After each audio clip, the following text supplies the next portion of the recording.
Number 5. The Anguished Man. The tale of this rather disturbing-looking painting is strange and steeped in mystery, but every scant piece of information we have on it is more unsettling than the last. The painting of a featureless man who seems to be screaming was apparently painted by a deeply troubled artist who mixed his own blood with his paints in an effort to get the right shade of red. Not long after completing it, the artist took his own life, and the painting found its way into a woman's care. She kept it for many years, but claimed that once she put the painting up, her and her family began to see a dark, shadowy figure roaming about their house. At night, they would hear strange sounds like footsteps and crying. The woman took the painting down and kept it locked in her attic for 25 years until she died, leaving the painting to its current caretaker, Sean Robinson. Sean had been warned by his grandmother that the painting was haunted, but he thought little of it. Robinson kept the painting in his basement for about a decade before rediscovering it and putting it up. Once again, the family began seeing the dark, shadowy figure roaming the halls and hearing the sound of weeping and moaning during the night. Sean began leaving a camera on by the painting to try and get evidence of its paranormal nature, and upon reviewing the footage, heard some odd noises and saw evidence of doors opening and closing seemingly by themselves, and the painting falling over onto the ground. As time went on, the activity became more and more intense, with his wife seeing a strange mist and an unseen force pushing his son down the stairs. Things went from bad to worse when guests who came to see the painting began reporting intense and sudden nosebleeds. Sean takes the painting out from time to time to show it to paranormal investigators and television programs who want to hear his story,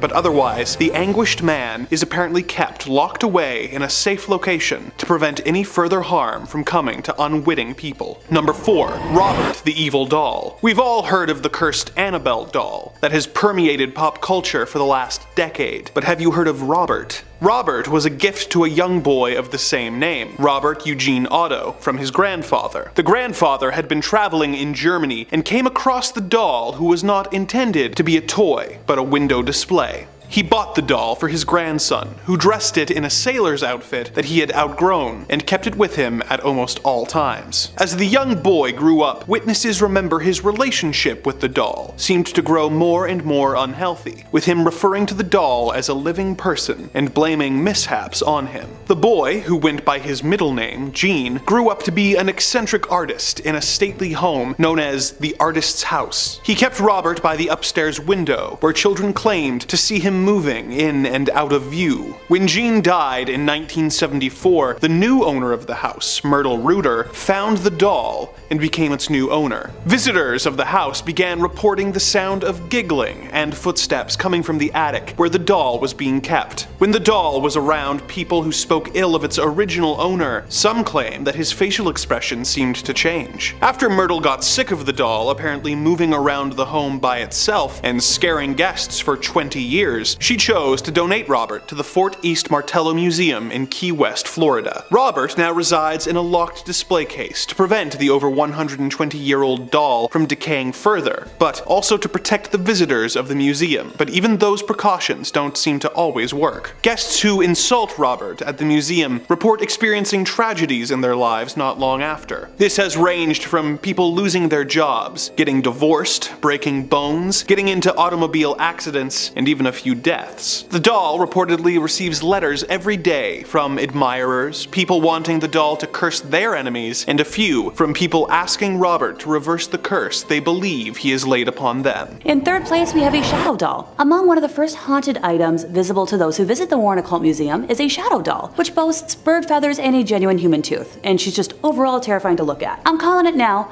she better join that TV universe one day. For reference, a shadow doll is a statue or deity of sorts that is made specifically for harm to be used at the center of curses. I happen to know the steps for the most common curse, and while I'll leave out a step for safety, I promise I'll elaborate. Now, the caster would first need to take a picture of the doll, write a curse on the back of the photo, and then send it to whoever the curse is aimed for. You know, hopefully you've got their mailing address. The person who receives the picture with the curse will sadly invite that curse into their lives. Oh, almost forgot. The doll is also going to appear in that person's dreams, so enjoy your nightmares, folks. While not too much is known about the origins of this specific doll, it was initially purchased in a secondhand store under the assumption that it was simply, an antique. I've got a couple of old dolls myself, and I'm shuddering to think about what they would do if activated by any kind of curse. Some of them talk enough already. In second place, we have black magic mask, which is a concept in theosophy, mysticism, and the paranormal, of a materialized thought form, typically in human form such as an imaginary friend or being that is created through spiritual practice and intense concentration. In simpler English, the masks act as a representation of the practice, which is a form of mysticism that involves creating sentient and autonomous beings separate from oneself. The concept of tulpas and their creation, including the word tulpa, come from a closed Tibetan Buddhist practice,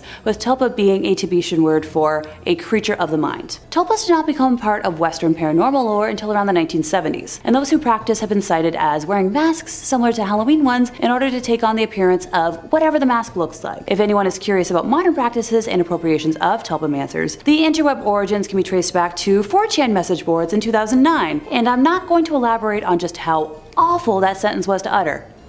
Oh, it gets worse. The communities gained popularity when adult fans of My Little Pony started discussing tulpas of characters from the Friendship is Magic television series. The fans attempted to use meditation and lucid dreaming techniques to create imaginary friends. Well, I think that about sums that up, don't you? In first place, we have the black lace veil. So after one of their many public lectures, Ed was conversing with a couple that had been in the audience, where the boy introduced himself as Alan and explained that he'd brought his girlfriend Lonnie to the lecture because he suspected that she'd been overtaken by some occult influence. He explained that when his girlfriend became angry, her features would change into something resembling a wolf, and then the voice of a different person would speak from inside her. When Lorraine walked over to join the group, Lonnie experienced an episode of instantaneous possession and lurched out in an attempt to attack Lorraine. This incident terrified everyone in the vicinity, with the Warrens ending the audience chat session immediately, before Ed escorted the couple to an offstage room while Lorraine stayed outside. In the backstage room, the girl was fully under possession, breathing heavily, and her facial features had transformed into the wolf-like appearance the boy had talked about. After about 10 minutes, the possession passed, and Lonnie was lucid enough to explain,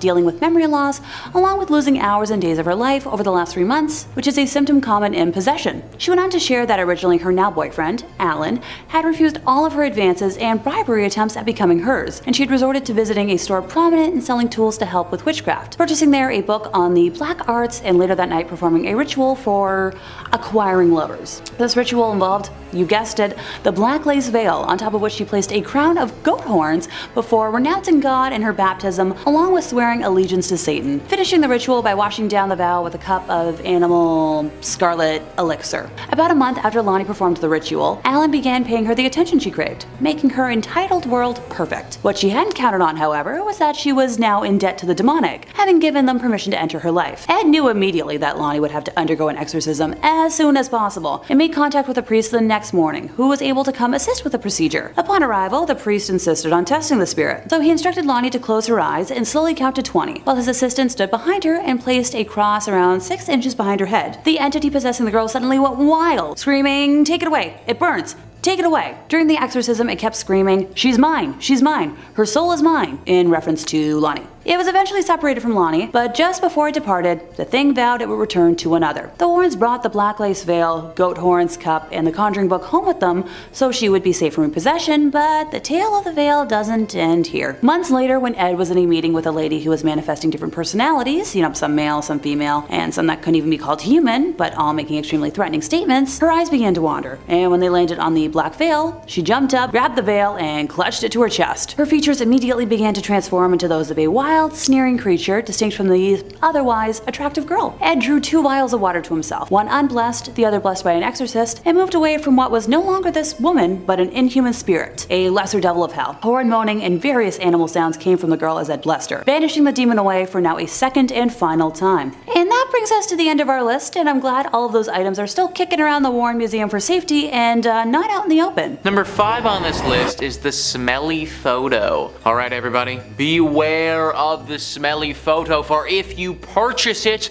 then you'll be cursed with a horrible smelling odor for all of eternity. Alright, so maybe it's not that dramatic, but apparently this is actually a thing. Mental Floss says this historic daggerette type is reportedly inhabited by a Victorian gent named Martin. It was initially found in the eaves of an attic, and its owner would bring it out for guests to see. Eventually, people began to notice that certain smells would mysteriously appear and just as mysteriously disappear, such as the scent of roses and cigar or pipe smoke, or even the odor of smoke from a wood fire, the seller writes. When questioned with a Ouija board, the spirit inside was sometimes talkative and even playful, but other times reticent. But some spooky things started happening in the house, like objects disappearing or being moved, and footsteps and whispers faintly heard. These strange goings on became more frequent until finally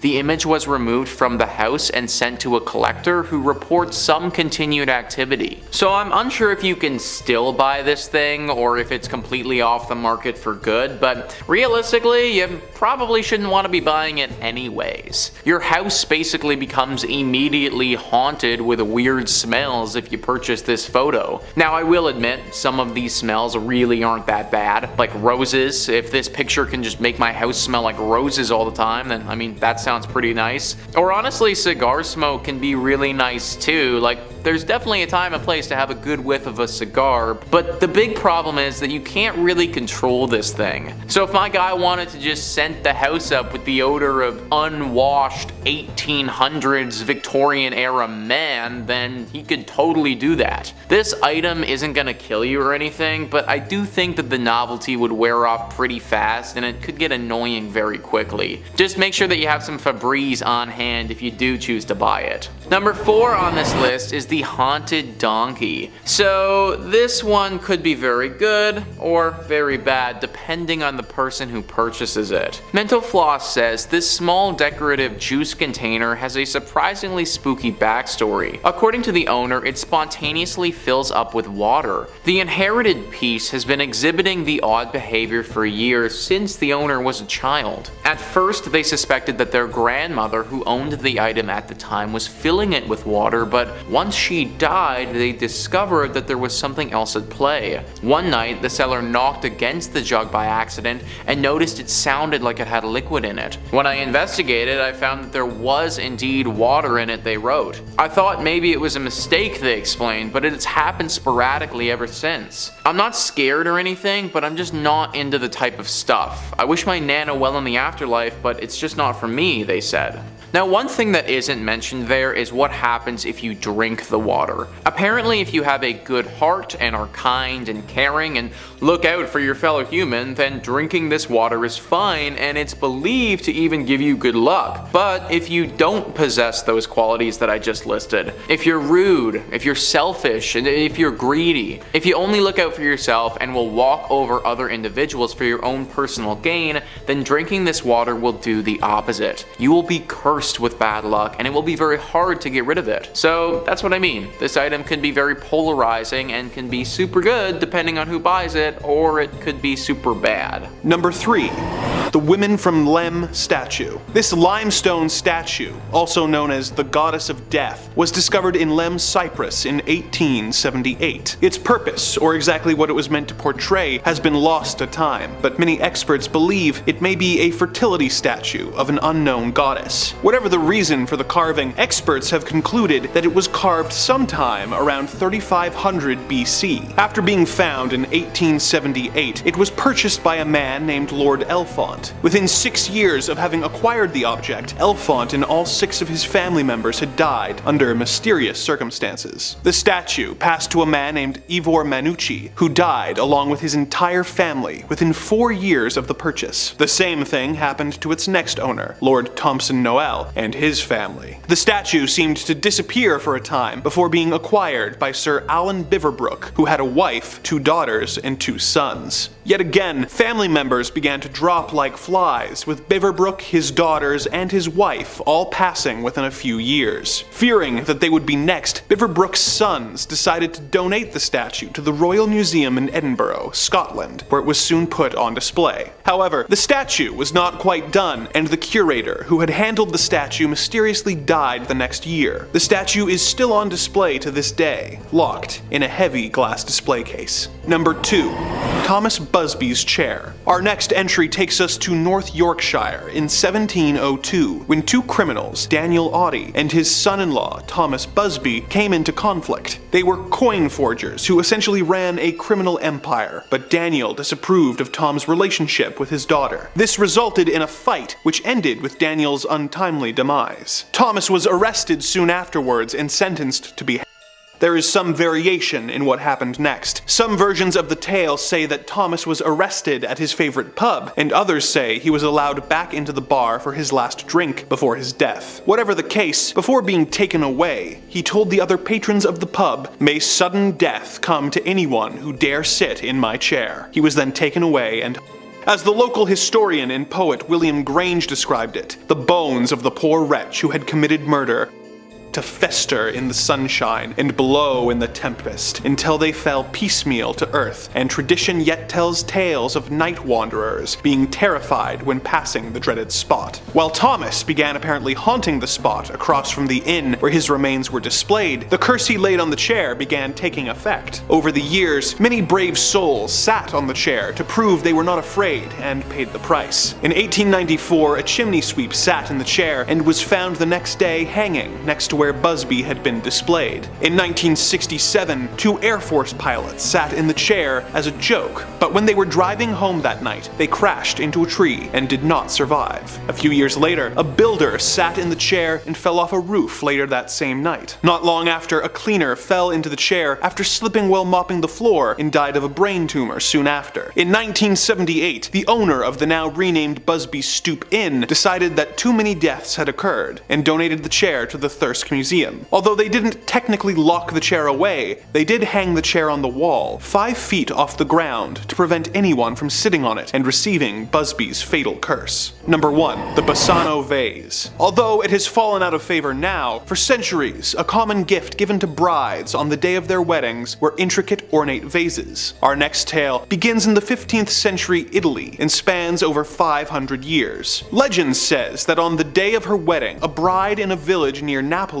found a gift with no clue which of the guests had given it to her. It was a 4-pound silver vase. She decided to put it in her room for safekeeping before the wedding ceremony. But when the ceremony was due to start, the bride was nowhere to be found. The groom went to her room to look for her and found her lifeless body on the ground with no trace of what had caused the death, other than her desperately clutching the silver vase. The bride was buried and the vase was passed on to one of her family members to be taken care of. Within days, the second member of the family was dead from unknown causes. The vase was given to another member of the family, and when he also passed away, the family made the connection between all the recent tragedies and the Basano vase. Unsure what to do, they reached out to a local priest who, upon hearing the story, informed them that whoever had given it to the bride had either cursed it or made it from cursed materials. He advised them to bury it on sacred grounds. They dug a hole and wrote a note warning, "Beware. This vase brings death," which they placed inside the cursed vase. The vase was buried and remained underground for the next 500 years. By horrible chance, a man in 1988 was digging and came across the vase. He read the note, but being the skeptical type, discarded it and took the newly found Basano vase to a local auction house. The vase went up for auction and was sold for the equivalent of $2,270 to the local pharmacist. Within 3 months, the pharmacist was dead, and the vase was sold by his family to a local doctor, who also passed away soon after. The vase developed a reputation after this, and several people who were approached to purchase it refused, but it was eventually bought by an archaeologist who, despite his family's protests, did not believe in curses. He died 3 months later.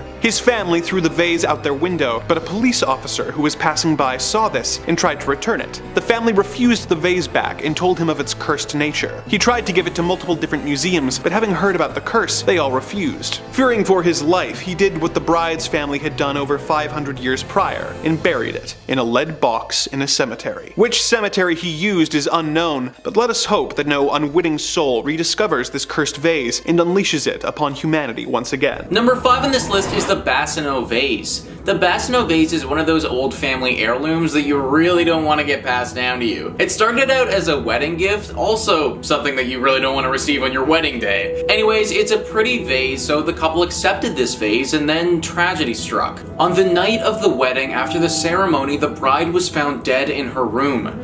It's said that she had her hands wrapped around this vase as she was dying, and in her final breaths before passing, vowed to have her revenge. This little vow at the end muddles things because we're not sure whether it was the vow that cursed the vase or if the vase was already cursed, but whatever. Adding it to the story makes it a little bit more interesting, so she cursed the vase. Either way, at this point nobody realized that the vase had anything to do with the death of the young bride, which is really too bad. The vase turned into a family heirloom and was passed from generation to generation. As you can imagine, it didn't go so great for those who received this.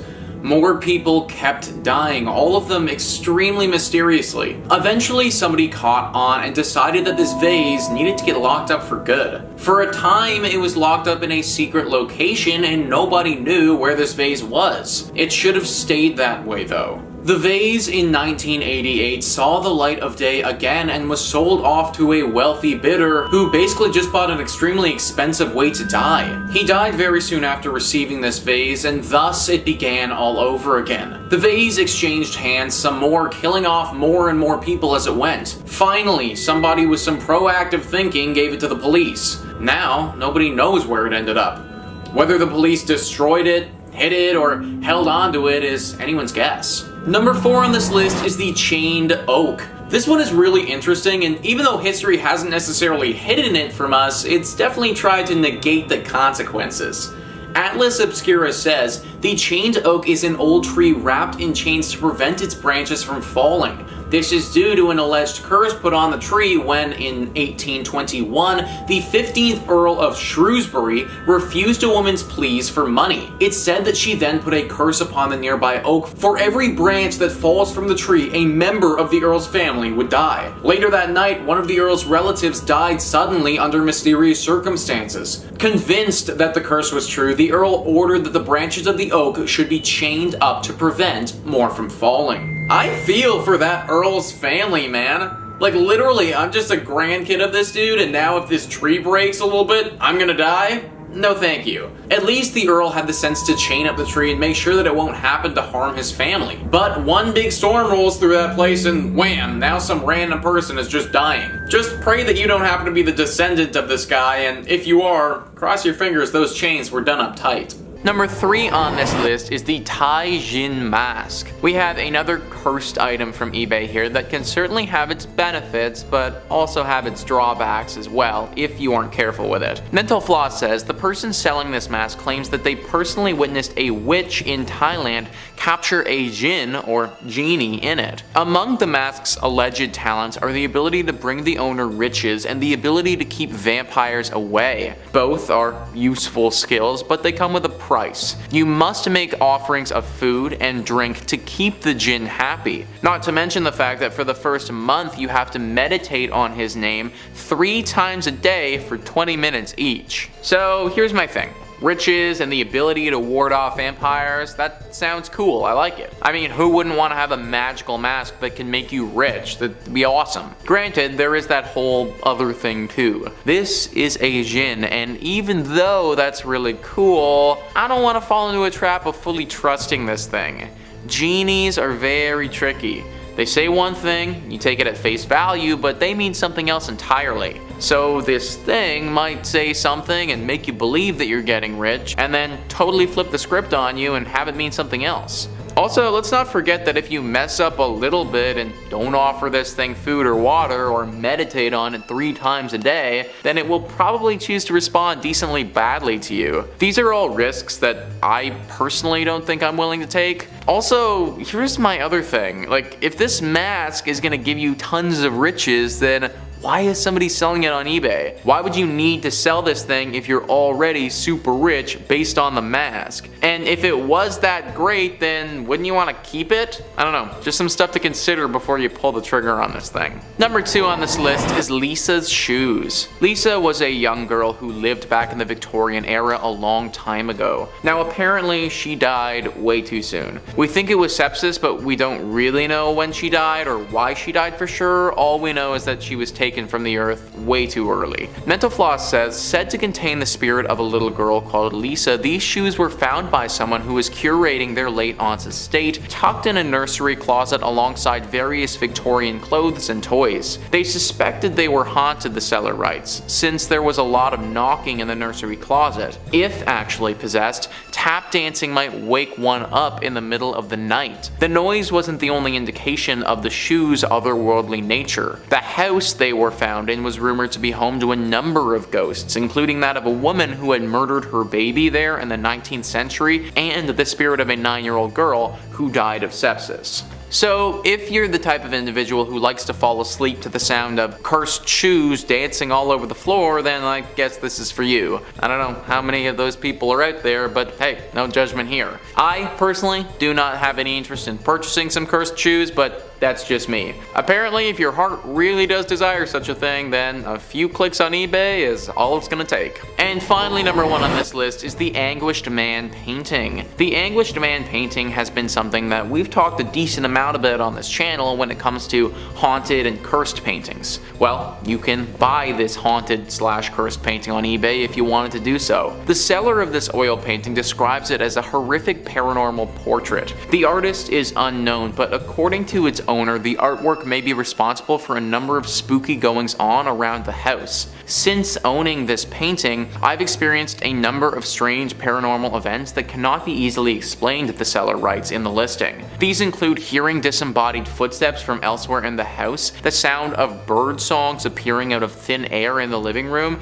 and finally observing a heavy metal door latch lift by itself and the kitchen door open by itself. So that's a hard pass from me, guys. Not only will this painting curse you and your home, but also, like, really isn't that great of a painting to begin with. I mean, I don't want to disrespect the artist here. I'm sure that they had a great vision, but I don't really want to have a picture of a screaming dude in my home just looking at me all the time. Even if this thing wasn't haunted and was just totally normal, that would still scare the bejesus out of me late at night when I'm half asleep going to get a glass of water or something. If you are about it though, then hit them up on eBay and you can get the Anguished Man painting in your home today. Number 5 on this list is Robert the Doll. Robert the Doll is one of the most haunted and cursed dolls on the entire planet. Ghosts and Gravestones says the story of Robert the Doll dates back to the early 1900s when a young boy named Eugene Robert Otto was given a one-of-a-kind handmade doll by a servant that worked for his parents in his home. Eugene, who everybody called Gene, named the doll Robert and quickly became attached to his new friend. The home where Eugene lived, now called the Artist's House, is located at 534 Eaton Street and was built between 1890 and 1898. It was here that Eugene was given Robert the doll and where a friendship that lasted throughout his lifetime and beyond was forged. While he seemed like an ordinary cloth doll, it wasn't long before Robert was involved in strange and somewhat terrifying events. The first hint that something out of the ordinary was happening was one night when Gene, who was only 10 years old, awoke to find Robert the doll sitting at the end of his bed, staring at him. Moments later, his mother was awakened by his screams for help and the sounds of furniture being overturned in her son's bedroom. Gene cried for help, begging his mother to rescue him. When she was finally able to wrench the locked door open, she saw poor Gene curled up in fear on his bed, his room in shambles, and Robert the doll sitting at the foot of the bed. And all the child could say was Robert did it. Now, this was the first instance where Robert was acting up, but there have been tons of experiences since then where this doll is just doing things that really shouldn't be doing. He now lives in East Martello where visitors flock to see him, although it's a bad idea. There are letters and notes all around Robert from people that have come to see him, all begging for Robert's forgiveness. Apparently taking a picture of Robert without his permission will cause him to start to haunt you. This curse has affected hundreds to thousands of people, and they all usually end up coming back to Robert begging for freedom from this curse. At this point, paranormal investigators have learned that messing with Robert really isn't the best idea, and just leaving this doll alone, probably the smartest thing to do. Number 4 on this list is the screaming skull. Last I checked, if there is no meat on the bone, then a skull shouldn't be screaming. That's kind of what's going down with this one extremely haunted skull in Burton Agnes Hall, England. Instablog says, what if you touch an object and then you hear terrible, deafening screams? That is precisely what happens when you touch this skull at an Elizabethan manor in England. Burton Agnes Hall is the house of Catherine Ann Griffith, who was brutally murdered by numerous bullies in 1620. Her skull still rests inside the house. Why? Because whenever somebody tried to take it out of the house, what happened next terrified them to the bone. People who have tried to touch or disturb that skull have reported seeing a scary ghost walk in and utter a deafening scream. This scared the people so much that they actually ran out of the house in terror. If you're up for a scary challenge, then this might be your chance to prove your mettle to the world, but for the weak-hearted ones, it's wise to stay away. And yeah, guys, I mean, I agree with that article right there. Probably best not to mess with this thing. I mean, a bunch of paranormal investigators won't even go here anymore. If a bunch of paranormal investigators think that this area is too scary for them, then sorry guys, I'm tapping out. It's way too scary for me too. Number 3 on this list is the baker's wedding dress. Marriage is supposed to be one of the happiest times of your life. Finding that partner you intend to spend the rest of your life with, and then actually doing just that. Therefore, one of the happiest days of your life should be the day that all of this becomes official. Your wedding day. That's why it's particularly sad when tragedy or drama occurs on the day of said wedding. Just that is exactly what happened with Anna Baker. Scoop Whoop says, inside the Baker Mansion in Altoona, USA is the wedding dress of Anna Baker, who fell in love with an ironworker. Legends claim that Anna eloped from her home to get married to her lover, but her father forcibly brought her back and locked her in her bedroom. She then refused to marry anyone else and spent the rest of her life alone. After her death, the members of the Baker family reported spotting Anna's wedding dress at different places around the house. Some of them even saw the spirit of Anna Baker moving around the house dressed in that same wedding dress. Imagine literally getting forced back home and locked in your room by your father as you're getting married. It's no wonder that Anna was pissed and why this specific object has become very cursed. Now it's locked up in a case and hidden from the world in the Baker Mansion. It's a good thing that it is, because what Scoop Whoop didn't talk about is the fact that this dress can actually be dangerous. As ridiculous as it actually sounds, it has reportedly tried to strangle people in their sleep before. I know that the image of a floating wedding dress trying to suffocate somebody is kind of humorous, but I promise you that you wouldn't be laughing if it happened to you. I like that this thing is locked up, but would be far more comfortable if we just threw it in the fire and we're done with it completely. Number 2 on this list is the Anguished Man painting. The Anguished Man painting is pretty much exactly what it sounds like, a painting of a man in some very clear anguish. The thing is that this man doesn't really look all that human. He hardly has any facial features at all and almost looks a bit like a burn victim. Also, where his eyeballs should be, there's just these 2 gaping holes, and his mouth also looks like one giant hole with no end. Even without the haunting associated with this picture, it's already pretty scary, and I personally have no idea why anyone would want it in their home. That's exactly what Sean Robinson did though, and he quickly suffered the consequences. Scoop Whoop says, fascinated by the charm of the Anguished Man painting, Sean Robinson inherited the painting from his grandmother and decided to hang the painting on the wall of his house. Soon after that, Sean and his family started experiencing paranormal events like cracking of the doors in the middle of the night and sudden blood-curdling screams from nowhere. Sean's wife decided to investigate the origin of the painting and found that the artist who painted the painting killed himself, and before doing that, he mixed his own blood with the paint that he used in making the painting. Learning this, the couple decided to hide the painting in the basement of their house in Cumbria. So the first thing about this story that is kind of questionable is how anybody could be fascinated by the charm of this thing. It's gross and I don't like looking at it, let alone having it hanging in my home. The second thing that's super questionable is why we decided to hide it. I swear, none of these people have ever heard of fire before, guys. Like, great, thank you for hiding it from the world, this is helpful, but what would be even more helpful is if we just took a match and burned it so nobody ever has to deal with it again. I apologize to the artist who painted this thing, but if you're gonna use your own blood and make a haunted painting, then come on, man, kinda deserves to be burned. And finally, number 1 on this list is the Thomas Busby chair. This chair is freaking deadly, man, and even though it's pretty much safe from public use now, I still hate that it exists. Scoop Whoop says, popularly known as Busby's stoop chair, this wooden furniture is cursed by the spirit of Thomas Busby, who was known to ruthlessly murder people. Before getting hanged for his crimes, he requested to have a meal in his favorite local pub. Upon finishing his meal, he stood and said, "May sudden death come to anyone who dares sit on my chair." And ever since then, 63 people who dared to sit on the chair met untimely and terrifying deaths. Later, the owner of the pub donated the chair to the Thirsk Museum UK, and it's still there, hung 1.5 meters off the ground to prevent any further deaths. Can you imagine owning that pub and being like, oh, no worries, 60 people have died in this chair, all is good.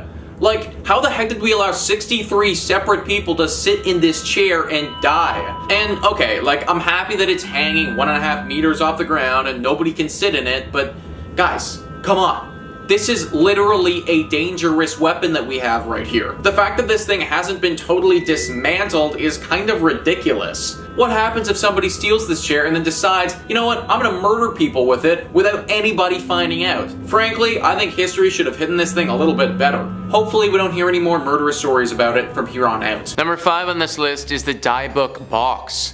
This is an evil box that tormented many people and even claimed some lives along the way. Zack Baggin writes, according to Jewish folklore, a Dybbuk is a dark spirit that takes over the bodies of living people and uses them for evil. Legend has it that a Dybbuk can be trapped inside of a box and prevented from causing mischief unless the box is opened, that is. Several years ago, the Dybbuk box came up for sale on eBay. The seller listed a vintage wine cabinet that came from the estate of a woman who survived a World War II concentration camp. The seller, an antique dealer named Kevin Manis, claimed that the first owner's granddaughter was terrified of the box, warning him that her grandmother said it held a Dybbuk. After buying the cabinet, he was plagued by a series of unfortunate events and recurring nightmares of an old hag that would brutally attack him, causing him to wake up with bruises on his body. He also experienced an overpowering stench of cat urine in his home. Tragically, his mother suffered a stroke while opening the box. Not surprisingly, he decided to get rid of it. The box eventually ended up in the hands of Missouri Medical Museum director Jason Haxton, who was skeptical about the powers attributed to the box. He soon changed his mind. After acquiring the box, he began to experience a series of medical maladies, including bleeding eyes and strange rashes. He also began to dream of being attacked by an old hag and would also awake with bruises on his body. Kevin Manis told me that while the box was in Haxton's basement, a man died there and his body was found lying next to the box. He eventually became so unnerved by the box that he reached out to scientists and rabbis who instructed him to build a wooden ark lined with 24 karat gold, place the box inside, and bury it in the ground. Now, this actually wasn't the end of the story for this box. The box was eventually dug up again and then later donated to a museum. This was after it had tormented a few more people, mind you, though. Now, it's fully encased in a glass covering, but even that doesn't stop the evil spirit from coming after people. Many people who have visited this box have reported having serious episodes in the room while they're looking at it. Whatever spirit is trapped inside this box, it is clearly an extremely powerful one. The box remains on display at the museum, but I wouldn't recommend going to check it out if I was you. Number 4 on this list is the Devil's Rocking Chair. The Devil's Rocking Chair is actually from one of Ed and Lorraine Warren veteran's most famous case, The Devil Made Me Do It. Zack Baggins writes, "The horror began in July 1980 when David Glatzel, 11 years old, became possessed by a demon. One night he woke up screaming, claiming that he had been visited by a man with big black eyes,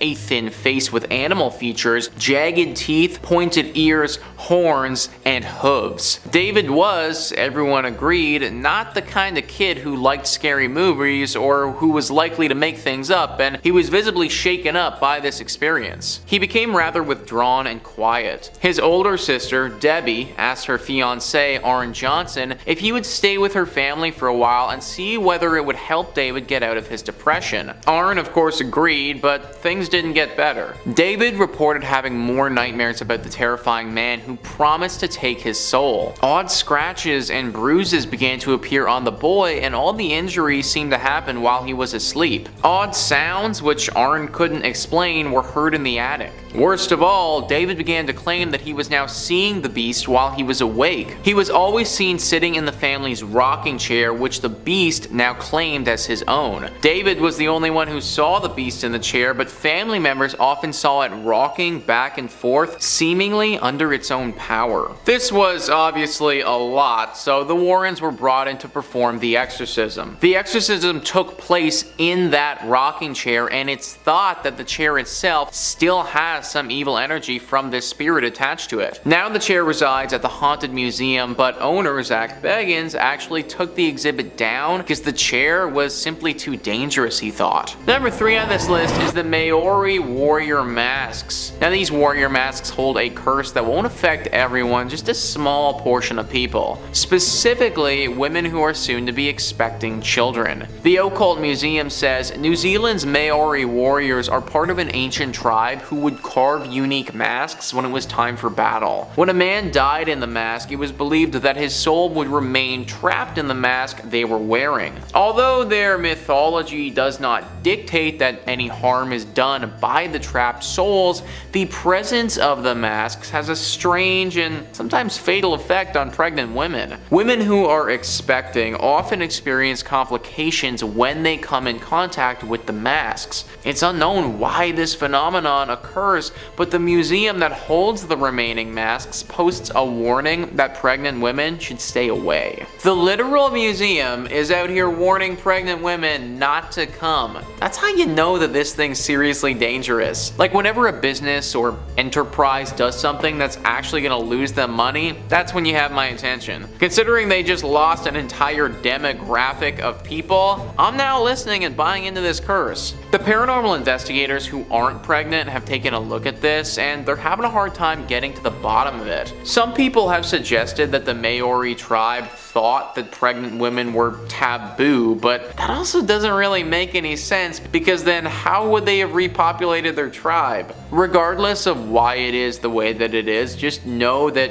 if you are expecting, that's not the right time to take a look at these masks. Number 2 on this list is the Surrey ghost car. So this is a weird one and definitely something that paranormal investigators are a bit spooked by. List 25 says crashes are common on the A3 highway in England, so it looked like a routine matter when police in Surrey received calls that a car had veered off the A3 with its headlights blazing. But when officers went to investigate, they found no signs of the reported vehicle. However, a further search revealed chilling results. Just 60 feet from the reported crash scene, and buried in twisted undergrowth, was the remains of a wrecked car containing a decomposing body of a young man who, as the police estimated, had crashed there 5 months earlier. Therefore, what the witnesses reported might have been a ghostly apparition of the original car. Now, how on earth does that make any sense at all?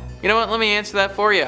It doesn't. First off, how did no one notice this car earlier? And then, what was that ghostly apparition that had a car veer off the road? Paranormal investigators are all scared of this one because who knows what type of effect this ghost car could have on your vehicle. And finally, number 1 on this list is the cursed mirror. This mirror isn't just cursed with a bad reflection, it's gonna show you something a lot worse than just you with a little bedhead or something. Instablog says, if you've seen Oculus, then chances are already you're scared of mirrors. And let's not even go back to the time when Bloody Mary was a whole thing. But if these creepy images of mirrors in the horror genre weren't enough, here's a real object which is most likely cursed. In St. Francisville, Louisiana, there's a plantation house which is one of the most haunted houses in America. Inside the house is this mirror, a cursed mirror. Legend goes that the plantation slave brutally killed the owner of the house, named Sarah Woodruff, and her daughters inside the house. Ever since then, they remain trapped inside the mirror. Visitors often report sights of handprints on the mirror, along with some unexplainable strange marks. And the classic haunting is also rumored: figures dressed in white, old-fashioned attire, visible on the other side of the mirror. Some people who have been exposed to this mirror for longer than they should say that these figures in white follow them around too, that they've even seen them appear in other mirrors outside of the plantation, and 1 or 2 of them have talked about how they've seen them outside of a mirror entirely, as if they were standing like right in front of them. It seems like the longer that you're exposed to this, the more of an impact the curse will have on you. Kinda like, I don't know, radiation poisoning or something like that, where the time you spend among the toxin, that's gonna hurt you more. Obviously, because of this, paranormal investigators don't want to spend too long investigating this mirror. A short stint doing some research probably won't hurt you, although it will definitely give you a scare considering you're gonna see the figures on the other side. But extended exposure is where the real danger lies with this cursed item. Alright, have you ever visited somewhere where you were sure a painting was following you with its eyes? How about a photo that just gave off like bad vibes? So one such item, a seemingly innocent photograph of a distinguished Victorian gentleman named Martin,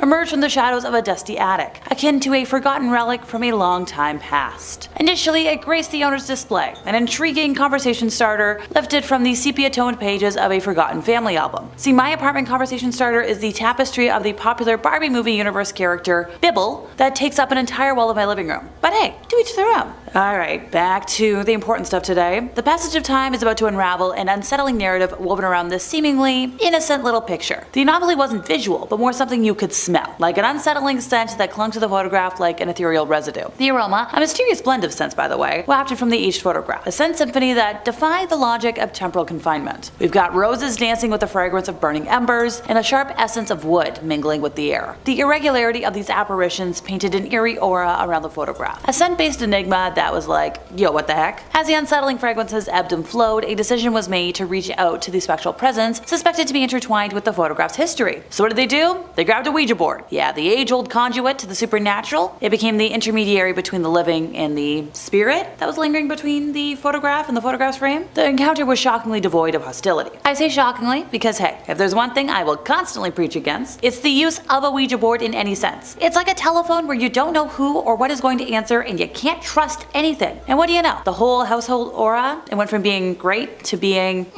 not so great. The paranormal curtain lifted, revealing a surge in unexplained phenomena that whispered of a restless energy tethered to said photograph. The decision was made. This photograph, now a vessel for the unknown, found itself exiled from the confines of the home, making its way into the hands of a collector. Where did the damn thing wind up? That I can't tell you, but I don't particularly want to come across it anytime soon. So if you bought a weird sepia picture from eBay, burn it, stick it in a trunk, I don't care, bury it for all I know. Well, we might as well stick with the demented artwork theme we've got going so far, and move on to what is known as the haunted eBay painting, or the Hands Resistum. Based on a real-life photograph of the artist from around the time he was years old, this painting, a spectral dance of a young boy, a doll, and disembodied hands, traces its origins to an abandoned brewery, where a California couple stumbled upon its eerie presence. Soon after introducing the painting into the sanctum of their home, the couple, besieged by an unfolding narrative of the uncanny, decided to part ways with their newfound possession. So where did they go? Good old eBay! So they presented their artifact to the world, accompanied by a cautionary note that note that echoed with an ominous whisper, "This painting may or may not possess supernatural powers that could impact or change your life." Good marketing or a genuine worry? Now let's see. The essence of their warning found roots in alleged nocturnal skirmishes between the painted boy and girl, an unsettling manifestation that their daughter ultimately revealed. As if extracted from the surreal realms of a ghost story, the advertisement carried whispers of the boy stepping beyond the confines of the canvas, an occurrence that served as the catalyst for their decision to relinquish their spectral acquisition. The curious drama surrounding this haunted masterpiece reached its crescendo when it found a new custodian in none other than Kim Smith, a gallery owner hailing from Michigan. The gavel of the digital auction pronounced a sum of $1,025, sealing the fate of the Hands Resistum. But the enigma surrounding this painting refused to be contained within the pixels of online transactions. In a revelation that either deepened the mystique or surprised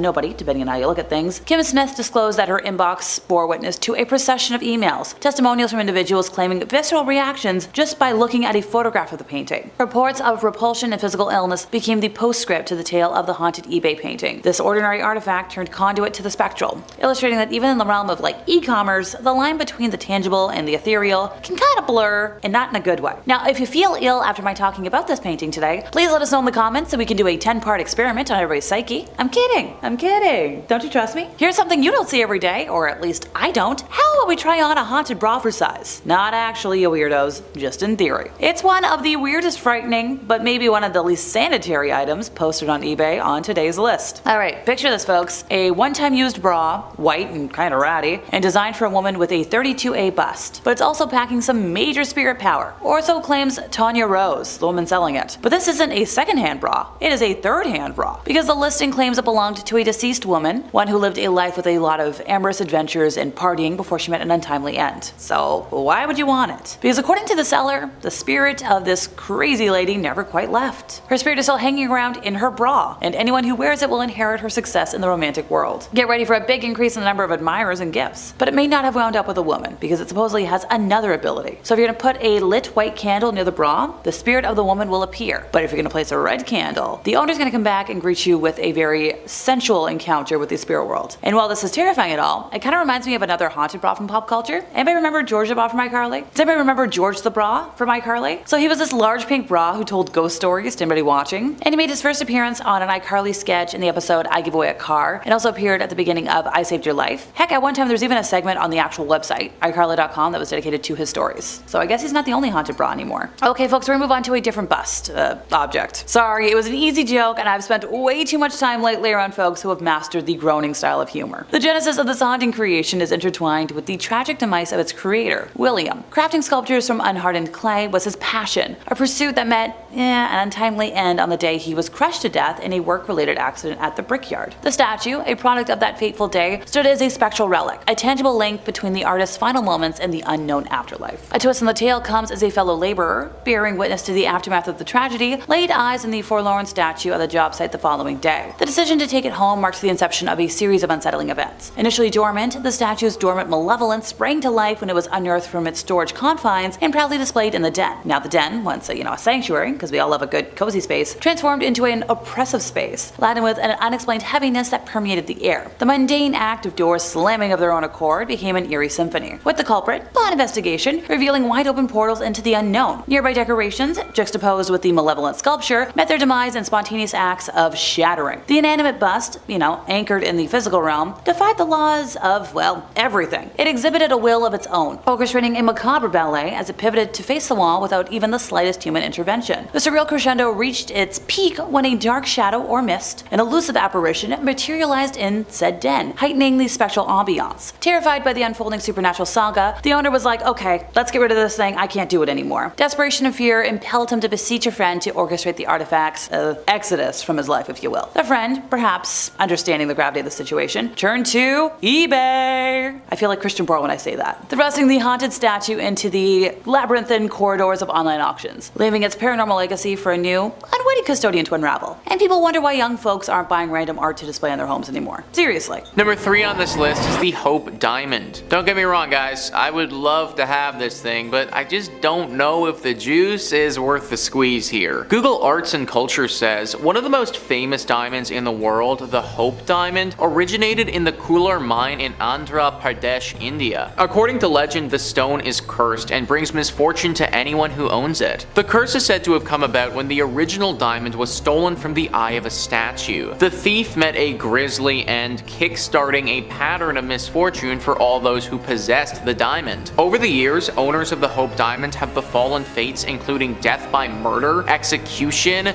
they've taken their own lives, bankruptcy, and imprisonment. Thankfully, the curse seems to have been lifted when the diamond was donated to the Smithsonian in 1958. Now, I don't really buy into the fact that this curse is lifted, in my opinion. Like, literally, if you own this diamond, then you die or someone you love dies. That's what's happened throughout history. In the best possible case scenario, you just get hit with like horrible luck and lose all your money or some other horrible thing. There just really isn't any good way to spin this. Owning the Hope Diamond is pretty much a horrible idea. Number 2 on this list is the Unlucky Mummy. Do not get on a boat if said boat is also carrying this mummy. Google Arts and Culture says the Unlucky Mummy isn't actually a mummy, but the mummy board or coffin lid of a high status woman who lived in around 950 to 900 BCE. Discovered in Thebes in the 1800s, the 4 young Englishmen who first purchased the mummy all died in unfortunate circumstances. Rumors of the curse soon spread, and in the early 20th century, journalist William Thomas Stead wrote an article on the jinxed artifact. Stead went on to be one of the passengers on the doomed Titanic. It's said that he told stories of the curse in the run-up to the disaster, with many believing that the mummy itself caused the ship's watery end. Today, the Unlucky Mummy is on display in the British Museum. The Titanic was supposed to be unsinkable. Enter in the Unlucky Mummy and boom, now the unsinkable ship goes down. Maybe it's a stretch to say that this thing caused the literal Titanic crash, but I can at least guarantee that it probably didn't help. At least this thing is now locked up in a museum very much on land and not connected to any boats that I know of. And number 1 on this list is the Hands Resist Him painting. I'm all about having some cool, groundbreaking art, but this painting definitely crosses the line. The lineup says there is no doubt the painting is disturbing. It shows a young boy standing next to a girl doll with hollow eyes and a sad, downturned mouth. The doll is holding a strange device with wires coming out of it. The eeriest part of the painting are the many disembodied children's hands reaching toward the boy through the glass panels of a door just behind him. But even more disturbing than the painting itself are the stories of what has happened to people who come in contact with it. A few years after the painting was sold, the art critic Henry Seldes died. Then the gallery owner died. Then in 1984, John Marley died. The painting disappeared, not surfacing again until 2000 in a bizarre posting on eBay. The new owners were trying to sell it because they said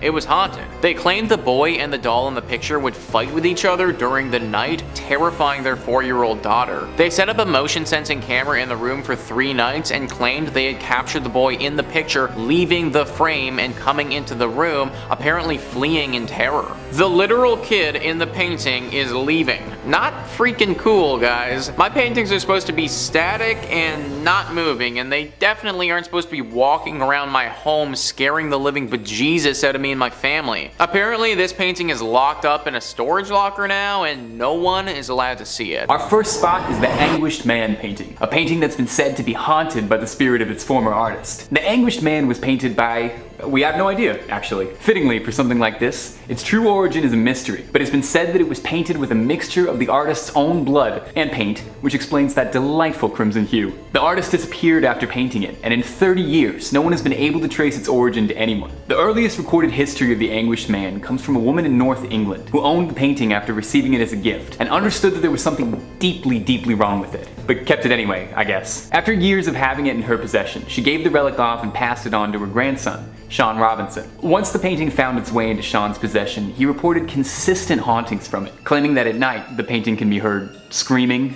writhing, loud noises, the painting falling off the wall in the middle of the night, and even going so far as to claim that he's seen the canvas itself twisting. Locking the painting in his basement, but feeling a compulsion to keep it locked to study it and possibly keep it safe from the outside world, Sean has recorded several videos of the Anguished Man in action if you feel like you've been getting too much sleep lately. While some skeptics might doubt that the Anguished Man is actually haunted, there is absolutely zero doubt that the painting itself is as fascinating as it is terrifying. Robert the doll.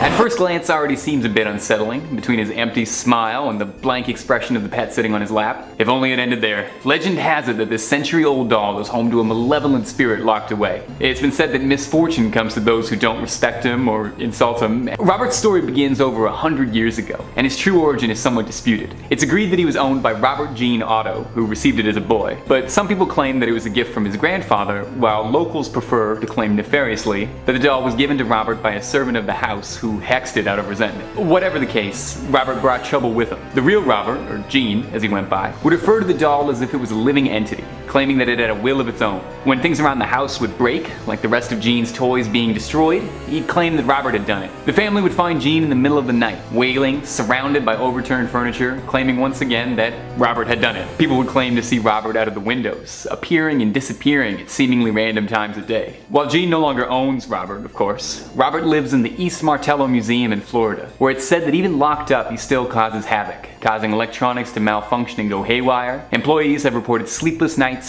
strange noises, streaks of bad luck after spending time around Robert. The museum claims too Robert gets 1 to 3 letters a day from people asking for forgiveness or asking him to place a curse on others. If you're ever in the area and you feel like checking in, just make sure you're respectful about it, okay? You never know. Alrighty everybody, we're gonna end today with some of my favorite haunted items in the whole wide world, haunted dolls. Since they're sadly a bit of a cliche, I figured it was best to save them until the end of our time, so I didn't risk anybody getting bored right off the bat, and so I wouldn't be tempted to turn today into a top 5 scary dolls for sale. Granted, I might still do that, to be determined. The doll that mostly caught my attention today was this beautiful Anne of Green Gables doll. With her copper braids, dark green dress, straw hat, and porcelain skin, she'd fit in really nicely amongst my personal collection. But this doll, located in Windsor, Ontario, came with a picture of her supposed spirit. The description says, "This is not a joke, she is very active." Now, I already own a couple of demon dolls, so maybe I don't want to mess with too many spirits. The seller claims that the doll was purchased at a garage sale 20 years ago and has moved positions on its own. And it could be yours for a mere $60 plus shipping, which is a steal if you ask me. I was performing at an oddities market recently, and the haunted dolls at that event were going for a premium. Mostly because in a crowd like that, it's pretty easy to find out if the item in question is a fake. Oh, you don't believe me? Okay, well let's see. We've got this event. It was run by a world-renowned mind reader who owns one of the most spirited dolls I've ever been in the presence of. If you've heard of Walt, yeah, his owner. Another one of the vendors was an extremely experienced tarot reader who can call BS in an instant. And hey, I was also there, and I can tell pretty quickly if a doll has a mind of its own or not after owning a couple of gals with,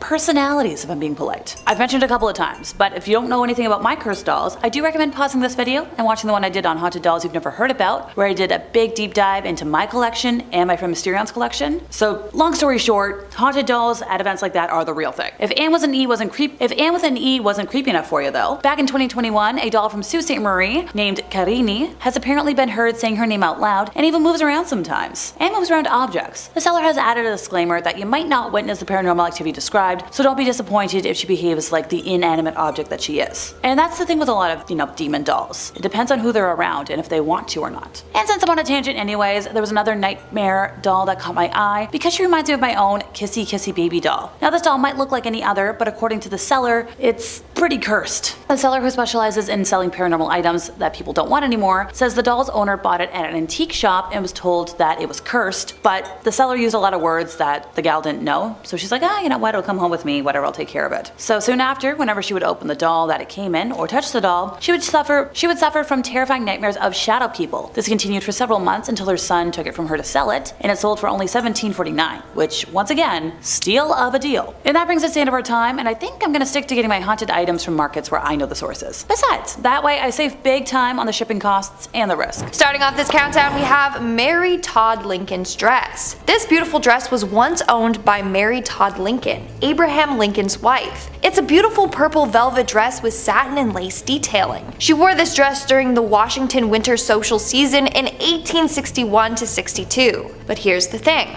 After her husband's death, Mary went into mourning for a long period of time. In fact, she stayed in widow's clothes up until her own death in 1882. So she had no use for this dress anymore. So she gave this dress and some of her other items to her family members. This dress was given to her cousin Elizabeth Todd Grimsley. In 1916, Grimsley's son sold the dress to the Smithsonian's First Ladies collection. And now, apparently, it's haunted by Mary Todd herself. People have heard weeping when they have been near this dress. On a number of occasions, they have actually seen Mary Todd Lincoln's apparition by the dress. Thankfully, she means no harm. But if you think about it, it's quite sad. Even in the afterlife, she's still mourning over the loss of her husband. Hopefully, she can eventually find peace and reunite with him. Moving on to number 4, we have the Smithsonian. One of the most haunted items in the Smithsonian is the museum itself. It is haunted by a number of ghosts. As a result, they actually offer ghost tours on location for people interested in the paranormal. On a number of occasions, workers have seen past Smithsonian scientists who would work on the collections there. But the most active ghost is that of the Smithsonian's first curator and second secretary, Spencer Fullerton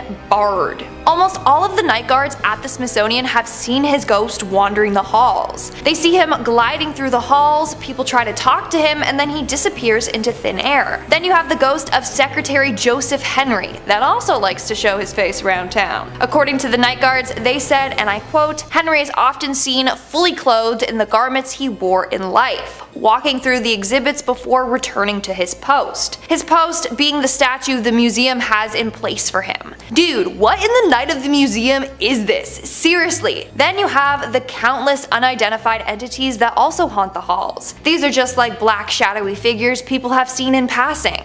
At least it seems like these ghosts mean no harm. Like, sure, it's kinda spooky, but at least they aren't malicious. Also, hit that thumbs up button if you want to see me go ghost hunting at the Smithsonian. I'm down.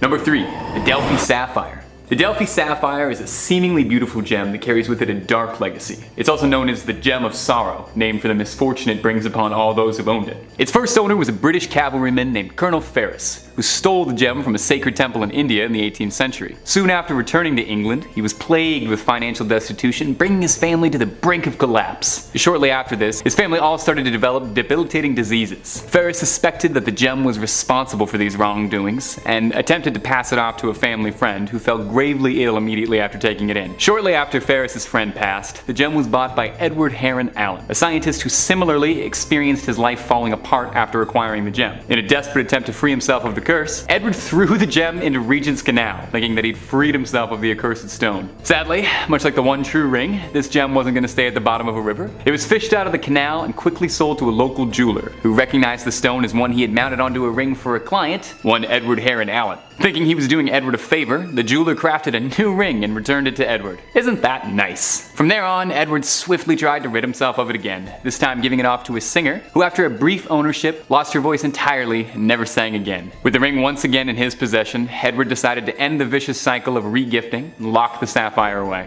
He locked it in 7 stacked boxes surrounded by good luck charms, and gave it to his bank to store in their vault until his passing. Never to be opened, never to be sold. Heron even advised the bank that after his passing, it should be kept for another 33 years, just in case there was any residual curse smell in the box, I guess. Anyway, eventually, the sapphire found its way to a museum, as these things always do, who upon opening the 7 boxes found inside a letter reading, "This sapphire is accursed, and stained with the blood and dishonor of everyone who has ever owned it. Whoever opens this box, do with it what you wish. My advice, however, is to throw it into the sea." Number 2.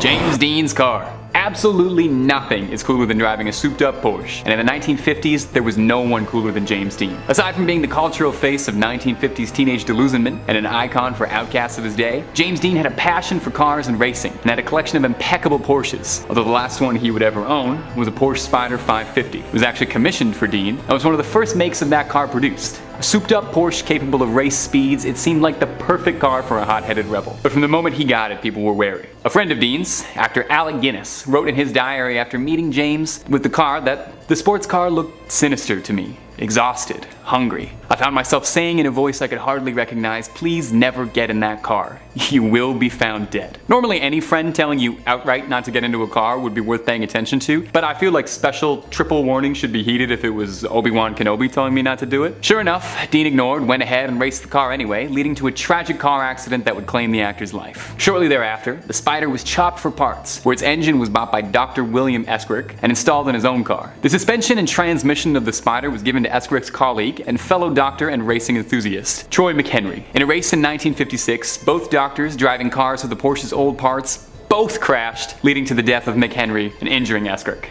Somehow, not learning any lessons, the self-proclaimed king of customs, George Barris, purchased the mangled wreck of the 550, hoping to rebuild it as a tourist attraction, where it was sold to the National Safety Council as a harrowing display of road safety. In 1959, while in storage, the car spontaneously caught flame. The tires were sold to a private buyer who had them burst on the road, causing them to careen off. And finally, in 1960, while in transit from Miami, the car disappeared entirely. The whereabouts of the car and its pieces are currently unknown, with the only confirmed part left being a transaxle that was found in Massachusetts. And finally, at our number one spot, the Devil's Rocking Chair. When we think of a devil sitting atop a throne, our mind isn't likely to conjure up the image of a rocking chair. That's more for kindly old grandparents. But for the Glatzel family, it was all too real. Seemingly an unassuming piece of leisure furniture, this twisted piece of haunted mahogany became the focus of one of America's most notorious exorcisms. In the early 1980s, the young son of the Glatzel family, David Glatzel, claimed that he was being plagued by nightmares of a creature with jagged teeth, twisted horns, and hooves. And the family was worried, as the boy wasn't really the kind to make things up. The boy insisted that he would see this beast sitting in the chair, rocking, watching him, laughing, threatening to steal his soul away. You know,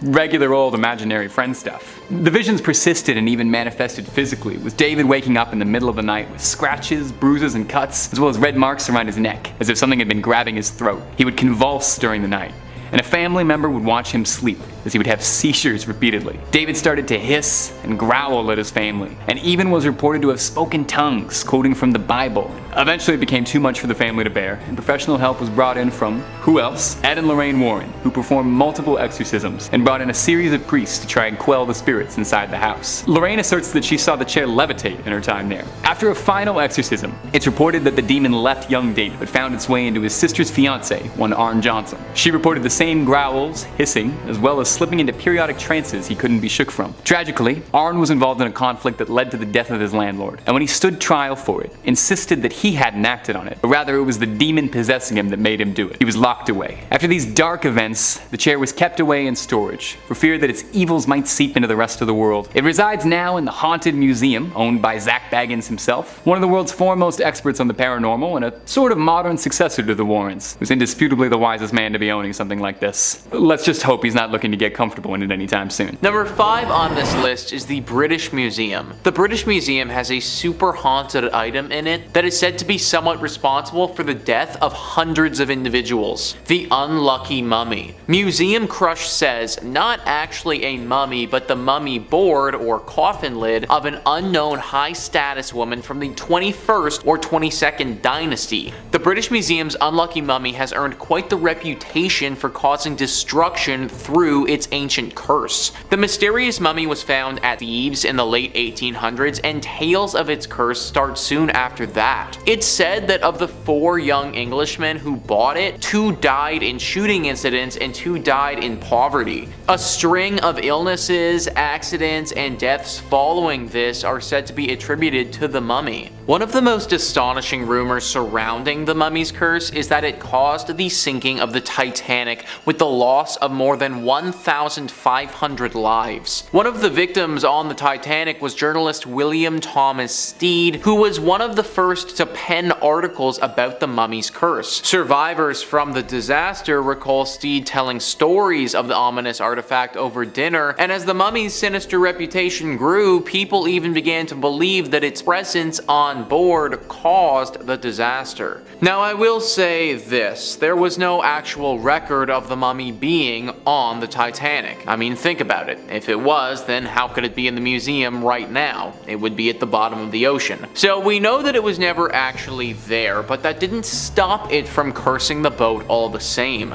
It's believed that Steed carried this curse onto the ship, and that the telling of these stories are what ultimately cursed the ship to begin with. Almost as if bringing up the mummy multiple times in a row unleashed its power. For my sake, I really hope that this isn't the case though. Pretty sure I've talked about this mummy a few times before on this channel, and if this is like a Beetlejuice thing, like say it so many times and then it happens, then I could be in for some trouble. Number 4 on this list is the Royal Museum's Green Witch. So apparently the Queen's house in the museum actually has a cursed piece of architecture built into it. Museum Crush says, rather a large object, the Tulip staircase of the Queen's House of Royal Museum's Green Witch lays claim to being the first geometric self-supporting spiral stair in Britain, and is rightly regarded as one of the great features of the former royal residence. But it is also the location of the Rev. R.W. Hardy's famous ghost photograph. The retired Canadian vicar and his wife visited the house in 1966, and like many people before and since happily snapped away at the elegant spiral of stairs. But it wasn't until they returned to British Columbia and developed their films that they noticed a scarily cloaked spectral figure climbing the stairs. Subsequent investigations into both stairs and photograph have thrown no further light on the unearthly mystery, although as recently as 2002 a member of staff reported seeing a ghostly figure cross a balcony of the stairway before disappearing in time-honored ghostly fashion through a wall. I guess you could argue the staircase isn't necessarily an item, but who cares? The museum is still as haunted as ever, and maybe even more so. At least with other museums that have haunted or cursed items, the curse just pertains to that object, and usually if you don't touch the object or interact with it, you should be fine. Just walking around this place, and especially going up or down the stairs, carries a pretty heavy risk to it. Be very careful around the stairs at the Queen's house if you ever end up going. In our third spot today, we have the ancient Egyptian treasures. Rumor has it that a number of treasures or artifacts from ancient Egypt are cursed. I mean, you all know about King Tut's curse. Well, there are a couple of items in the Smithsonian from ancient Egypt that are definitely haunted.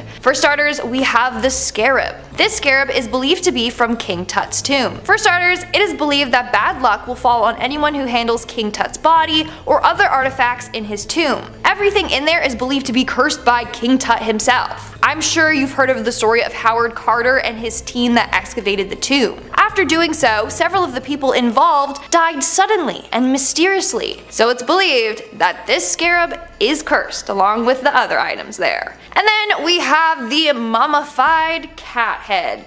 Yeah, you heard me. Now this one actually isn't from King Tut's tomb, but a woman named Mab B. Nylon donated a cat's head. Yeah, just the head. Who knows where the body is? Hey, maybe she kept it for herself and it's on display in her house. I'm not gonna judge. Anyways, this creepy thing is a preserved mummified cat's head wrapped in linen. Inside contains a real cat skull. Well, according to a number of workers, they have seen a ghostly cat apparition move around this display. This damn ghost cat is probably out looking for the rest of its body. This cat has also been seen wandering the halls and in several other exhibits as well. Moving on at number 2, we have the Black Aggie. This all started back in the 1800s when a woman named Marianne Hooper Adams, known by her friends as Clover, sunk into a terrible depression. As a result, she drank some of her photography developing chemicals and took her own life. After her death, her husband commissioned a sculptor to make a memorial statue of her. It was named the Adams Memorial, and later Black Aggie. But because of how it looked, people called it Grief. And that's when this creepy legend surrounding it was born.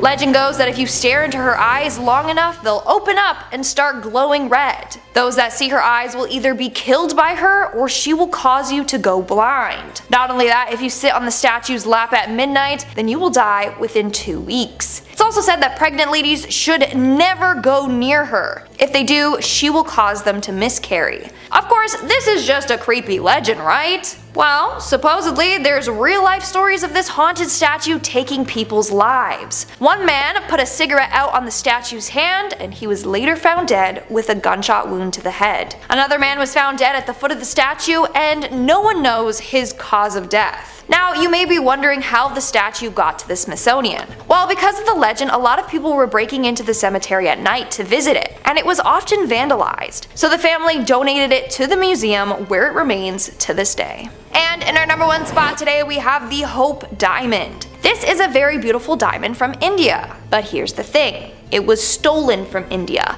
and then a curse was placed on it. Back in 1792, the Hope Diamond was part of a Hindu statue. It was one of the idol's eyes. And then somebody went in and took the 115-carat diamond out. Upon discovering that the diamond was stolen, priests put a curse on it. The curse was said to affect anyone that put their greedy little paws on it, which turned out to be a lot of people over the years. And guess what? Bad luck befell to every single one of its owners. It's said that the man who stole the diamond shortly came down with a raging fever and died shortly after. Legend continues on saying that his body was ravaged by wolves. Continuing on, King Louis XIV bought the stone and had it recut in 1673. He died of gangrene, and all his legitimate kids died early on in life. Then we have Marie Antoinette. Apparently she wore it as well. And we all know how bad things ended for her. Another story involved an heiress named Evelyn Walsh McLean. She bought the Hope Diamond and everyone around her started to die mysteriously. First it was her mother-in-law, then her son, then her husband left her and later died in a mental hospital, and then her daughter. She later sold the diamond to get rid of this curse. That's not even half the people affected by this diamond, like the list goes on and on. Now the haunted diamond is on display at the Smithsonian. Hopefully no one will ever try to steal it because we don't need to relive its curse over again. Number 5. The Pearls of Death. We know the Warrens. If that name doesn't sound familiar, check out some of the other vids on who they were on this channel. They were a pretty spooky duo. They've seen some nightmarish stuff in their time, and still have some proof of the evil that they vanquished. Their son-in-law still runs the official occult museum website and museum out of Monroe, Connecticut. Now, if you've seen Annabelle Comes Home, this first item on the list should ring a bell. The character Daniela in the movie tries to communicate to a loved one beyond the grave. Never a good idea. Unless you're with the Long Island medium, you know? Stick with the professionals. In order to do that, however, she puts on the museum's mourning bracelet. Yeah, that's not really a good idea there, Daniela. Now, there isn't really a mourning bracelet in the real occult museum, but there is such a thing as the Pearls of Death. And as of now, the Pearls of Death still have yet to appear in the Conjuring franchise. But they're notoriously one of the most dangerous items in the Warrens Museum, says their son-in-law, and very, very real. Beautiful accessory, I should add, but a very haunted and spirited set of pearls. They were added to the museum after a woman claimed that they were constantly strangling her. The Pearls of Death are said to strangle those who wear them. Now, I know what you're thinking. Get a bigger size, right? Well, it wasn't the wrong fit, per se, but like, choked aggressively. The story goes, the second that this poor woman put on these pearls, she literally needed people around her to even yank the pearls from its death grip around her neck. Yo, that is terrifying. Sometimes when I sleep with my chain on, I feel like I'm in a triangle choke in the UFC. But thankfully for us, the curls currently rest on the Warren shelves, where they'll hopefully stay for the foreseeable future. Tony Spera, the son-in-law of the Warrens and current owner-operator, says, it all goes way back with the cursed objects. Objects that someone put a curse onto. It could be a bracelet, a necklace, or any article that someone performed incantations and rituals over to put bad energy into, as someone or something famously did to the Annabelle doll. I feel like just talking about it, she's gonna show up. In the same way a priest can bless a holy relic, a satanic worshiper or black magic practitioner can curse a belonging, as seen with the Pearls of Death. Number 4, the werewolf paw. As always, if you dig what we do here on Top 5 Scary, hit that like button or feel free to leave us a comment down below. Let us know which James Wan Warren story is your favorite. I mean, nothing beats the David's exorcism scene in The Conjuring 3. Yeah, spoiler alert, it's uncomfortable to watch. Some of you will get it. Scariest thing I've ever seen in my life, I swear to God. However, in Annabelle Comes Home, we see another terrifying object just chilling on the shelf. A werewolf claw. Later in the movie, we even see a real werewolf demon thing outside the Warrens' house. And of course, according to Tony Spera, the werewolf paw is a nod to the real 1980s werewolf case that took the Warrens all the way to London, England. A true story of demonic possession, and not just normal demonic possession. That's a weird sentence to say out loud. But we know about this case. Apparently, they watched a television program, Sightings, and police officers and locals got interviewed about their encounters with a real local werewolf, the infamous Bill Ramsey. They said his abilities to take on men twice his size with ease as he would rampage through the city, blacking out. Lorraine felt a connection to him, and after traveling to London, she found Bill. According to Lorraine, he was possessed by an evil wolf spirit and needed a full-blown exorcism. The exorcism was a success on American soil, and Bill was able to return home, ready to start the rest of his non-lycanthropic days. He wouldn't grow hair or change at a full moon, but he used his fingers like claws, attack people, and even would run around on all fours. Could this wolf paw in the museum be responsible for the werewolf case in London?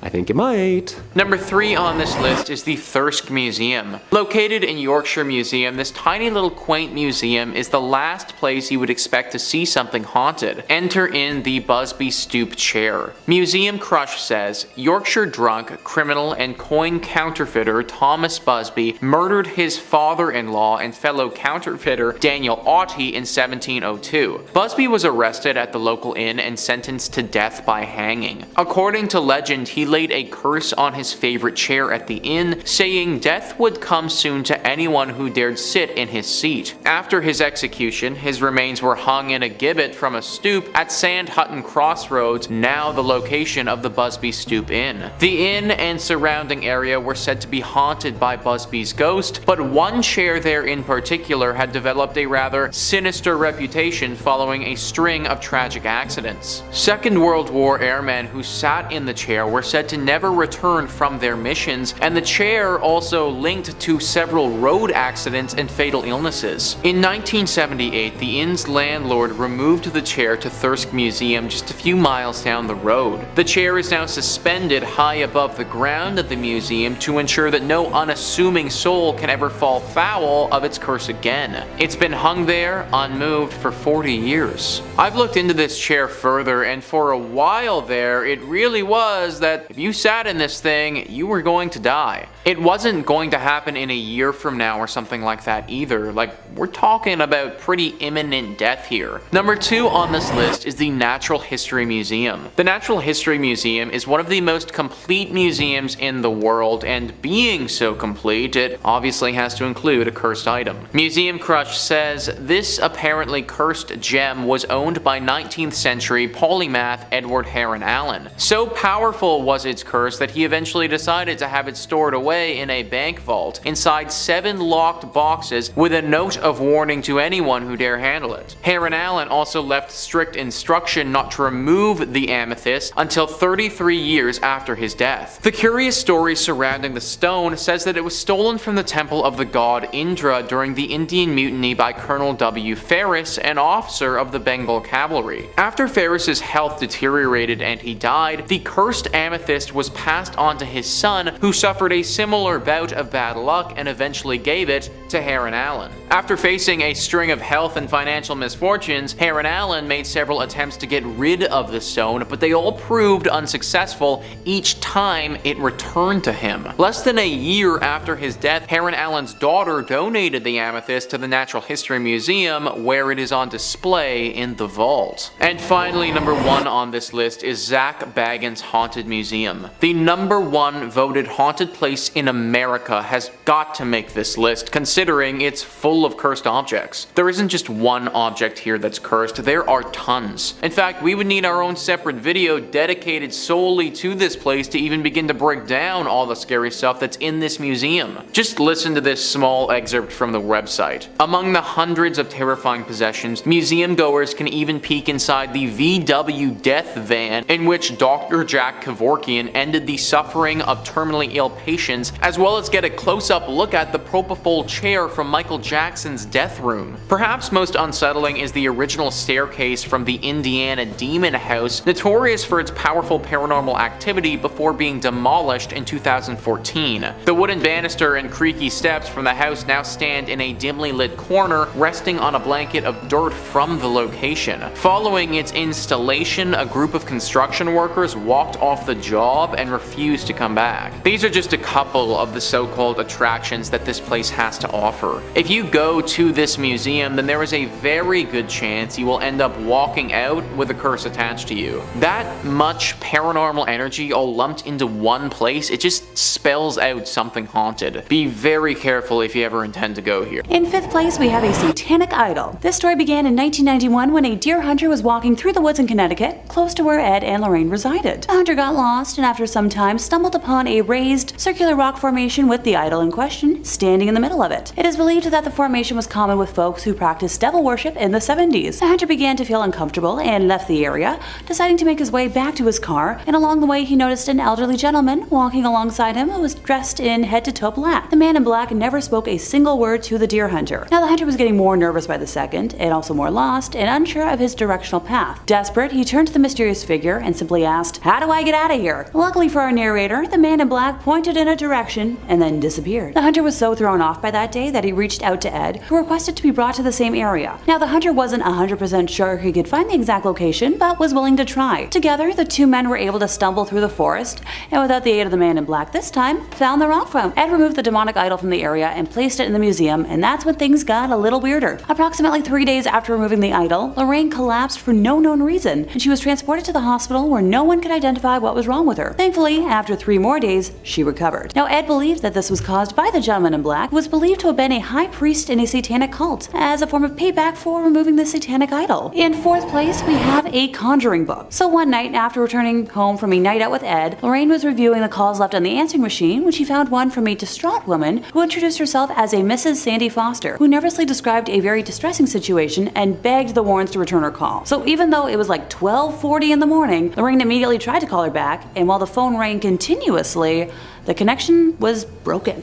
Lorraine tried a few more times, going so far as to contact the phone operator and the operator's supervisor, who ran tests on the phone line and frustratingly didn't find anything weird. The next day, when the Warrens returned home from church, Lorraine immediately phoned the Foster home again. This time, Mrs. Foster answered the phone on the second ring and mentioned that the phone had never rang the night before, and Lorraine made the decision to go pay the Fosters a visit that afternoon. She and Ed arrived at around 2 p.m. and met not only Mrs. Foster and her husband, but also their 3 offspring, Abby, Joel, and Hannah, who had experienced most of the phenomena. Ed arranged his recording gear on a nearby table while Lorraine asked her permission to walk the house, which she was immediately granted. Mrs. Foster brought up that her daughter Meg, the 3 offspring Abby, Joel, and Meg, who had experienced most of the phenomena. Ed arranged his recording gear on a nearby table while Lorraine asked her permission to walk the house, which she was immediately granted. Mrs. Foster brought up that her daughter Meg had always been interested in the occult and had purchased a book on Conjuring as a gift for Meg, and based off of the description Ed gave of it, I believe it was a copy of the Ars Goetia. Now Meg admitted to attempting to summon a few of the spirits in the book, but had lost hope because nothing had happened. Ed prompted further, asking for specifics on the experiences that had happened in the last week when only the younglings were home. So, let's set the scene. The boys were already in bed, and Meg had just taken a shower. After going downstairs to make sure the doors were locked and, the lights were off, Meg returned upstairs to the sounds of running water, and the faucets had turned back on without any human's touch. Now downstairs, the lights and the radio had turned back on as well. Meg went downstairs and watched the radio dial moving on its own. After turning it off again, she got halfway up the stairs when she felt an icy cold hand touch her on the shoulder, just for a second in the dark. Now Meg bolted up the rest of the stairs, into her room, shut the door, turned off the lights, and hid under her covers. Outside the door, sounds of heavy footsteps caused her to suddenly shake under her covers. And then, more noises joined in with the mysterious steps. A door downstairs slammed shut, accompanied by furniture being pushed around and crashing, almost as if an angry person had broken into remodel. When Meg was able to open her eyes again, she saw a silver light come out of the woods and glide into her room. The next thing she knew, some hand yanked her hair 3 times. Each time it pulled harder, until the 3rd time it made her eyes water. Now, she ran into her brother's room for safety, and he confirmed that he was also terrified by hearing the assorted unknown noises, accompanied by loud whispering he could not make out. The duo eventually gathered enough courage to call their parents at the home they were at, but by the time the adults returned, all of the paranormal action had paused, and they were convinced the offspring were making it up. On the second occasion, everything that happened was almost the same as the first, but this time they involved the family dog, who was snarling at something that no one could see. Now, Joel remembered it as strange because the dog was deaf and could barely hear noise. So when the Wards were hiding in a bedroom on this occasion, instead of a silver figure, they saw a dark purplish cloud that they were unable to look at directly. So Lorraine at this point had returned and reported that she had experienced an inhuman presence throughout the home and asked Meg if she possessed,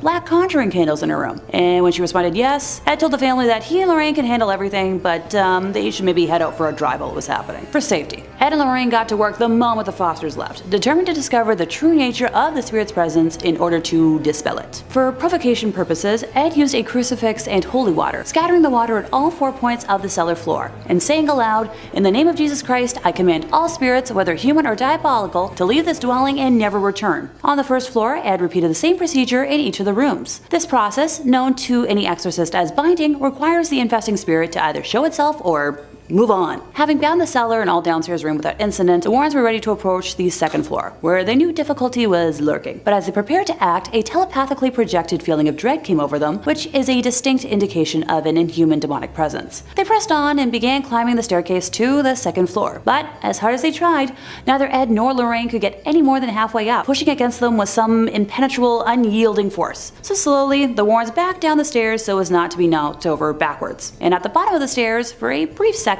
diabolical laughter rang out. So, annoyed, Ed threw more holy water on the stairs, which caused the pressure to diminish enough to let them reach the top. They were able to bind almost all the rooms without incident, saving Meg's for last. Ed swung the door wide open, and he and Lorraine immediately felt the need to take a step back from the horrible sense of misery emanating from the room. With a steely composure, Ed walked into the room, cross in hand. Though no physical presence was there to be seen, the bedroom was freezing cold. One last time, Ed threw holy water in all 4 corners of the room, commanding, "Give us some sign of departure or an exorcism will be conducted here this very day." Almost instantly, the morbid sense of misery began to drain away, and the temperature in the room gradually returned to normal. So Meg's bedroom did contain those black conjuring candles, occult vestments, and books containing the rites for rituals of all sorts. Ed placed the items in the gal's trash basket, set them out in the hallway, and then sealed the room by reading a prescribed prayer of sanctification. He brought them back to his home for safekeeping, and that's one copy of the Ars Goetia I have no need to read. Thank you. See, I've told y'all, don't summon beings. Number 3.